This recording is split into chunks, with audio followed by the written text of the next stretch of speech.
Guys, let me be blunt. We need to talk about something nobody wants to mention. Something happens to women between 35 and 45. One day, she's your partner, your teammate, your peace. The next, she's restless. She's chasing new routines, new looks, new validation. You see the distance in her eyes, both distant and desperate, like she's running from time itself. You might call it betrayal. You feel the sting of rejection. But listen closely, it's not betrayal. It's panic. It's a profound, psychological rewiring triggered by her own biology. As estrogen and dopamine begin to subtly shift, her brain starts searching for the feelings that youth once gave her for free. She's trying to hold on to her identity, which she was taught was tied to being desired. You'll try harder. You'll plan date nights, buy flowers, talk more. But the more you reach out, the colder she drifts. Your warmth somehow reminds her of what she no longer feels. You can't explain it, but you sense a wall rising, slow, quiet, invisible. You think you're dealing with a relationship problem, but you're standing on a collapsing bridge. You're trying to fix what you think is external, but the real crisis is happening deep inside her. She looks composed. She says, "I'm okay." But what you don't see is the storm quietly forming behind that calm. She's terrified of fading. If you don't understand what's truly happening during these years, that her panic is masking a fear of disappearing, you'll fatally mistake that fear for rejection. And you'll lose her before you even realize what changed. This is the truth. The shift didn't start with you. It started inside her. This video is about understanding that change and showing you how to stop being a victim of her chaos and start being her anchor. We've established that her restlessness is a form of internal panic, not a personal attack on you. Now, we must dissect the mechanics of that panic. To navigate this period, you have to understand the three primary engines driving her behavior: the identity crisis, the dopamine paradox, and the social echo chamber. 1. Identity panic and the fear of vanishing. The first and most painful shift for a woman in her late 30s and early 40s is a brutal confrontation with her own reflection, both literal and figurative. This is the identity panic phase. The cruelty of the mirror. For decades, a woman's worth was often quietly tied to a single currency: desire. Society, media, and even basic biological drivers taught her that attention equals value. Every compliment she received, every admiring glance, every moment she felt beautiful in a room, it all served as proof that she mattered. One morning, she wakes up and looks into the mirror, and that mirror gives her no proof, just questions. She sees the faint lines. She notices the tiredness around her smile. She is still composed, still polite, still saying, "I'm okay," but a part of her soul cracks. The young, unburdened version of herself is receding, and with it, the certainty she once held. She's suddenly asking herself three terrifying questions that cut to the core of her beings. Do I still matter if no one looks? Who am I when no one is chasing me anymore? Does my value only exist in my youth? This is not simple vanity. This is identity crisis at the biological level. Her beauty was the currency of her existence, and she feels that currency is rapidly losing value. Hiding the fear, the cracking mask, you see her increasing external efforts. She spends longer getting ready for simple errands. She changes her routine. She might even dramatically change her look. To you, it looks like she's trying to be attractive again. But she's doing it to hide the terror. What you are seeing is control, the desperate kind that comes from holding a cracking mask in place. She hides the fear behind a practiced smile, behind being busy, behind endless self-improvement routines that promise a reversal of time. At night, the fear whispers, "You're fading. You're disappearing." She scrolls her phone, seeing filtered images of younger versions of herself, faces glowing with the validation she once took for granted. Every scroll deepens the silence between you. Every image reinforces the fear that she is becoming invisible in a world that only rewards visibility. The pain is profound. It's not about aging. It's about disappearing. She's smiling, but inside she's screaming not to vanish.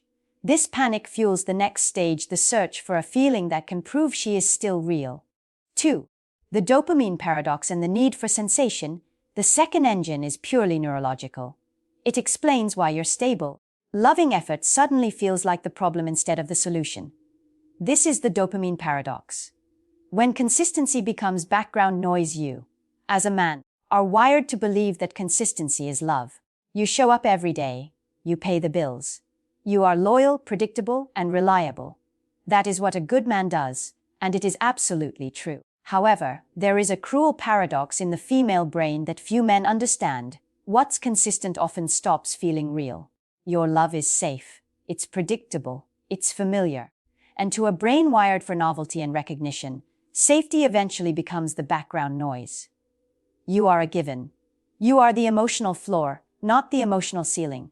Your affection, your touch, your approval. The things that once released a burst of dopamine, the reward chemical in her brain, no longer hit the same spot. Her brain has adapted to your consistency. The reward pathway has dulled to predictability. The chase for the stronger dose. Around midlife, when hormones fluctuate, her brain starts demanding stronger stimuli, just to feel the same spark she once felt naturally. Her emotional compass is being recalibrated by her own chemistry. This is where the craving begins. She notices that a new outfit, a bolder photo, a passing compliment from a coworker, or a like from a stranger on social media, releases a quick, powerful hit of those reward chemicals. It lights up that sparkle in her eyes that you haven't seen in years. She's chasing that feeling, often subconsciously. She is seeking the leveness that her body's natural chemistry no longer provides as easily. You cannot compete with that high. Your steady love offers peace, which is what she needs. But what she craves is proof, the intoxicating thrill of being noticed again. She is not seeking passion with someone else. She is seeking confirmation that she is still visible, still capable of generating that rush. She is mistaking chemical withdrawal for emotional emptiness. The emotional time travel trap. This craving also manifests as emotional time travel.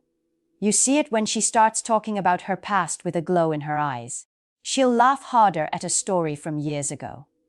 She'll mention old friends, old cities, the version of her life that once made her feel free and desired. You think it's harmless nostalgia. It is not. She's not remembering the moment. She's reliving the version of herself who existed back then, the one who was wild, unburdened, and effortlessly desirable. She is not comparing you to an ex-boyfriend. She is comparing herself to the woman she used to be. And this is the battle you cannot win. You can't fight a ghost built from dopamine and fantasy. The man she is longing for isn't real. It's a collage of the feeling she once had. And yet, you feel him there. A phantom of youth, confidence, and desire, standing between you and her. She's not chasing another man. She's chasing the woman she was before life became routine. That nostalgia is a form of grief that steals her from the present. 3. Social echo chamber. And the programmed narrative, the final engine, is external, but it is deeply integrated into the two internal crises. This is the social echo chamber, the collective voice that validates her fear and directs her panic. The chorus of, "You deserve more." Once she is vulnerable due to the identity panic, pillar 1, and craving the emotional hit, pillar, she begins to seek external validation and justification for her feelings of unrest. This comes from her social circle. She attends a girls' night, where friends who might have already left their own marriages, or who are similarly restless, offer what seems like sympathy, but is really a form of collective validation. They are a chorus singing one message on repeat. You deserve more. These words are immensely powerful to someone who is already doubting her own value. Every story of rebirth, every tale of finding myself after leaving, becomes proof that the pain she feels is not a warning to fix the marriage, but a calling to break free from it. Her friends, though meaning well, are not neutral. They are validating her escape. The algorithm's betrayal in the modern age. The most dangerous influence is the digital reinforcement. The algorithm learns her insecurities faster than you ever could. It recognizes her quiet scrolling, her interest in new beginnings, her anxiety about aging. It then feeds her a steady, seductive diet of transformation videos, love after 40 stories, podcasts that preach independence as salvation. Every clip whispers the same lie: leaving isn't failure, it's freedom. She starts comparing her messy, ordinary, beautiful family life to everyone else's filtered highlight reel. The conclusion begins to write itself. The problem isn't my expectations, it's my environment. Therefore, the solution is simple: escape the environment. Escape the pain. The script of unrest by this stage, she is often no longer thinking for herself. She is thinking through the collective voice of millions of women, chasing the same illusion of instant happiness and effortless rebirth. You might think she's rebelling, but rebellion requires awareness and an original thought. She is not breaking free. She is following a script written by strangers who profit from her unrest. She is being programmed. She is mistaking a chemically and socially induced need for change with a legitimate need to discard the stable life you built together. She sees the messy, ordinary beauty of family as an obstacle to the filtered perfection the outside world promises. Your challenge is immense. You are not fighting against her. You are fighting against her biology, her identity crisis, and a profit-driven social system that is designed to tell her that the comfort you offer is merely boredom, and that true happiness lies just outside the door. You cannot stop the shift.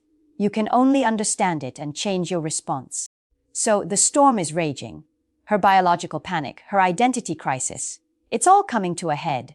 Your instinct, as a man who cares, will be to fix her, convince her, or pull her back. That is the single most fatal mistake. You cannot logic someone out of an emotional collapse. You cannot rescue a person from their own identity crisis. The more you chase, the faster she runs. The moment you plead, you confirm her deepest fear that she has already outgrown you. There are two roads ahead of her. Panic's running from responsibility, or awareness, sitting with the discomfort. You cannot choose the path for her, but you must choose how you stand while she decides. If you meet her panic with your own panic, you feed the fire. If you stay grounded, calm, and unshaken, you remind her what true safety feels like. This is the ultimate test of your masculine presence. Stop explaining. Start living. Reclaim your own focus. Stop trying to prove your worth to her and start living it.